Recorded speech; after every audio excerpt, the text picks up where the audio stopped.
பாருங்க குட்டீஸ், இந்த பையன் வந்து ஃபுல்லாக ஜாம்பியாக மாறிட்டான். மாறிட்டு சின்ன பசங்க யாருன்னா இருக்காங்கன்னு நல்லா நோட் பண்ணுறான் பாருங்கள். பார்த்துட்டு பக்கத்துலேருந்து ஒரு பையன் ஒன்று வருவான், மாட்டிட்டான் அவன்கிட்ட. மாட்டிட்டு அவனை என்ன பண்ணுறான்னு மட்டும் வெயிட் பண்ணி பாருங்களேன். அப்படியே ஃபுல் ஜாம்பி. இதோ பாருங்கள், அந்த பையன் வந்துட்டான். வந்துட்டு அவன் ஏதோ கேட்குறான். என்ன கேட்குறான்? ஏய் ஏண்டா கடிக்கிற? டீ ஏண்டா கடிச்ச? எனக்கு தலை சுற்றுற மாதிரி இருக்குடா. டீ மயக்க வர மாதிரி இருக்குடா. அந்த பையன் இப்போ அந்த பையன் கடிச்சிட்டான். அவனை கடிச்சிட்டு அந்த பையன் வந்து இப்போது மயக்க அடித்து கீழே விழுந்துட்டான். என்ன ஆச்சுன்னு தெரியல, என்ன நெக்ஸ்ட் நடக்க போகுதுன்னு தெரியல. அவன் ஏதோ பண்ணுறான். பண்ணிவிட்டு இவனும் அப்படியே அந்த சாம்பி மாதிரி மாறிடுறான். 2 பேரும் ஃபுல் சாம்பியாக மாறி வந்துட்டு இருக்காங்க. வந்துட்டு நெக்ஸ்ட் என்ன பண்ண போகிறாங்கன்னு தெரில. வேறு கடவுளே எந்த பசங்களும் மாட்டிடக்கூடாது அவங்க கண்ணில்.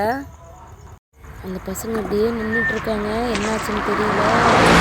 பயங்கரமாக இருக்காங்களே பார்க்கவே. இந்த சின்ன பையனும் சாம்பியாக மாறிட்டான். நெக்ஸ்ட்டு என்ன பண்ண போகிறாங்கன்னு தெரியல. சின்ன பசங்க வேறு அந்த சைடு யாரும் வராமல் இருந்தால் ரொம்ப நல்லாயிருக்கும். கடவுளே, யாரும் வரக்கூடாது சின்ன பசங்களே.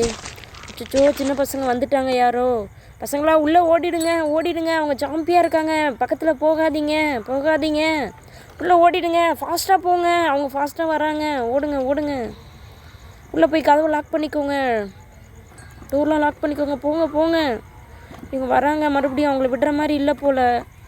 அப்படியே போயிட்டா தேவலாம் கடவுளுக்கு. அந்த பசங்க நல்லா டோர் லாக் பண்ணிட்டாங்களா என்னன்னு தெரியல. அந்த பசங்க கேட்டு பக்கத்தில் போயிட்டாங்க. என்ன ஆகுமோ தெரியல.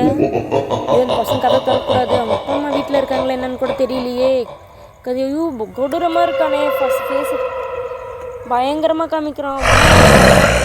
பார்க்கவே பயமாக இருக்கே. என்ன ஆகுமோ தெரியலையே எனக்கு. Coming soon part 2.